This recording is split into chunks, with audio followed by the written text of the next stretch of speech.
അജീംസിനോട് പറയുന്നു. ഇപ്പൊ തന്നെ ആ വിദഗ്ധൻ പറഞ്ഞു, കവളപ്പാറയിൽ 58 ആളുകളെ തെരഞ്ഞിട്ട് 48 20ാമത്തെ ദിവസം 48 ബോഡി മാത്രമേ കിട്ടിയിട്ടുള്ളൂ. 10 പേരുടെ തെരച്ചിൽ അവസാനിച്ചതാണ്. ഫാക്റ്റാണ്. കേരളത്തിലല്ലേ സംഭവിച്ചത്. വളരെ ചെറിയ നമ്മൾ ഇതുമായി കമ്പയർ ചെയ്യുന്ന സമയത്ത് കർണാടകയിലെ ഈ പ്രദേശവുമായി കമ്പയർ ചെയ്യുന്ന സമയത്ത് ചെറിയ പ്രദേശമാണല്ലോ.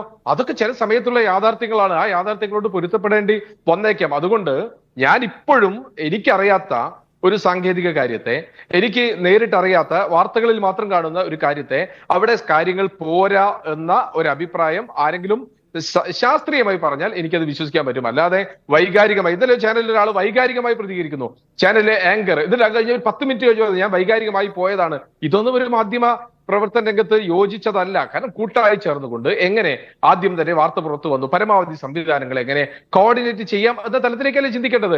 അങ്ങനെ ചിന്തിച്ചിട്ടാണ് മുന്നോട്ട് പോകുന്നത് എന്നുള്ള വിശ്വാസക്കാരനാണ് ഞാൻ.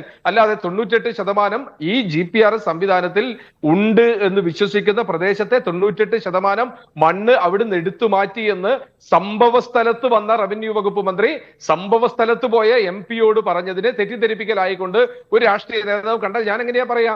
അദ്ദേഹം ഇവിടുന്ന് വിളിച്ചു ചോദിച്ച് പറഞ്ഞ കാര്യമല്ലല്ലോ. ഇന്ന് രാവിലെ തൊട്ട് അവിടുത്തെ മഴയിൽ, അവിടുത്തെ ചളിയിൽ അവിടെ നിന്നുകൊണ്ട് 550 കിലോമീറ്റർ രാത്രി സഞ്ചരിച്ച് അവിടെ എത്തി ആ യാഥാർത്ഥ്യത്തെ ഉൾക്കൊണ്ട് പരമാവധി തന്നെ കൊണ്ട് എന്ത് ചെയ്യാൻ കഴിയും അത് ചെയ്യാൻ വേണ്ടി പോയ ഒരാളോട്, ചെയ്യാൻ വേണ്ടി അവിടെ എത്തിയ ഒരാളോട് അവിടുത്തെ മന്ത്രി, അവിടുത്തെ വിദഗ്ധർ പറഞ്ഞ അഭിപ്രായം ഷെയർ ചെയ്യുമ്പോൾ, അത് അദ്ദേഹം പുറത്ത് ഷെയർ ചെയ്യുമ്പോൾ അത് തെറ്റിദ്ധരിപ്പിക്കപ്പെട്ടതാണ് എന്നൊരു ചാനലുകളോട്, ലോകത്തോട് വിളിച്ചു പറയാൻ ഒരു രാഷ്ട്രീയ പാർട്ടി, എനിക്ക് സാധിക്കില്ല. ഒരു രാഷ്ട്രീയ പാർട്ടി നേതാവിന് എങ്ങനെ സാധിക്കുമെന്നാണ് എനിക്ക് തോന്നുന്നത്.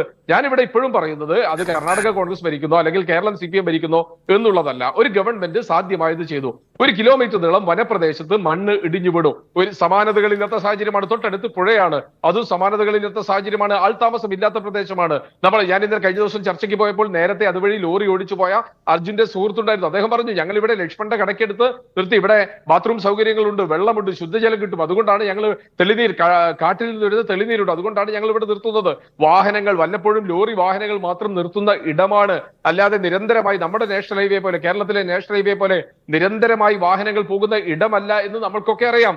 വലിയ 5 സംസ്ഥാനങ്ങളെ തമ്മിൽ ബന്ധിപ്പിക്കുന്ന ഒരു പ്രദേശത്ത് പലപ്പോഴും യാത്രക്കാരല്ല ഉള്ളത്, മറിച്ച് ചരക്ക് വാഹനങ്ങളാണ് കൂടുതലായി പോകുന്നത്. ഇതൊക്കെ നമ്മൾക്കറിയാം. ഇതെല്ലാം നമ്മൾക്ക് അറിഞ്ഞുകൊണ്ട് 1 കിലോമീറ്റർ നീളത്തിൽ മണ്ണ് ഇടിഞ്ഞ് താഴെ വീണാൽ, നമ്മുടെ മീഡിയ 1 ഓഫീസ് മുതൽ മെഡിക്കൽ കോളേജ് വരെയുള്ള പ്രദേശത്ത് ഒരു മണ്ണ് ഇടിഞ്ഞ് താഴെ വീണ് കഴിഞ്ഞാൽ, വലിയ കൂമ്പാരമായി മല ഇടിഞ്ഞു കഴിഞ്ഞാൽ എത്രത്തോളം പ്രയാസപ്പെടുമെന്ന് നമുക്കറിയാലോ. ഈ മീഡിയ 1 തൊട്ടു മുന്നിലേക്ക് വെള്ളം ഒലിച്ചു വരുമ്പോൾ തന്നെ ഉണ്ടാവുന്ന കഷ്ടപ്പാട് നേരിട്ട് അറിയാവുന്ന ആളാണ് ഞാൻ. അപ്പോ ഒരു അനിതര സാധാരണമായ ഒരു അസാധാരണമായ ഒരു സാഹചര്യം ഉണ്ടാകുന്ന സമയത്ത് അതിനോട് എങ്ങനെ പ്രതികരിക്കുന്നു എന്നുള്ളത് സാങ്കേതിക വിദഗ്ധർക്ക് മാത്രം കഴിയുന്നതാണ്.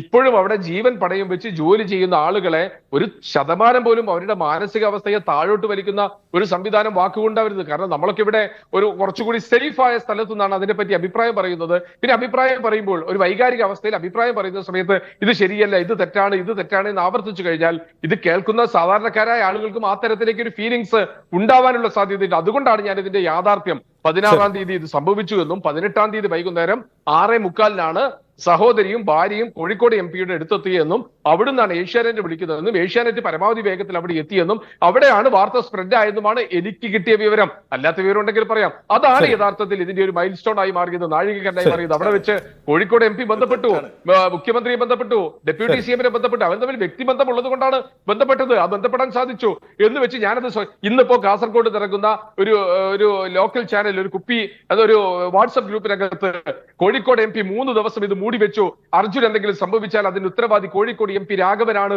എന്നൊരു വാട്സ്ആപ്പ് സന്ദേശം വന്നു. ഞാൻ അവിടെ അജീംസിന് അയച്ചു തരാം. ആ തരത്തിൽ പ്രചരിപ്പിക്കുന്നത് കണ്ട വായിച്ച ആളുകളോടാണ് ഞാൻ ഈ കാര്യം ഫാക്ട് പുറത്തു പറഞ്ഞത്. ഈ ഫാക്ട് അല്ലാത്തൊരു ഫാക്ട് എനിക്കറിയുന്നതല്ല.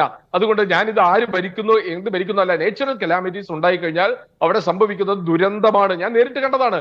എന്റെ തൊട്ടടുത്ത പഞ്ചായത്ത് കട്ടിപ്പാറയിലെ കരിഞ്ചോലയിൽ അവിടെ ആളുകൾ ഒരു കുടുംബത്തിലെ ആളുകൾ മരണപ്പെട്ടപ്പോൾ 4ാമത്തെ ദിവസമാണ് അവസാനത്തെ ബോഡി റിക്കവർ ചെയ്യാൻ സാധിച്ചത്.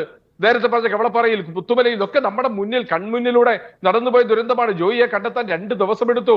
കൺമുന്നിലൂടെ നടന്ന ദുരന്തമാണ്. അത് ഇന്ന ആൾ ഭരിക്കുന്നു, ഇന്ന കോർപ്പറേഷനാണ്, ഇന്ന റെയിൽവേ ആണ് എന്നല്ല.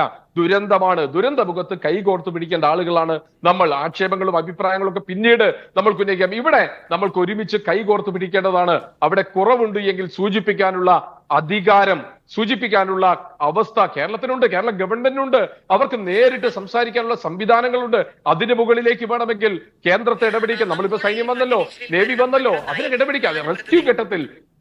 റെസ്ക്യൂ ഘട്ടത്തിൽ അതല്ലേ നമ്മൾ ചെയ്യേണ്ടത്. ശരി.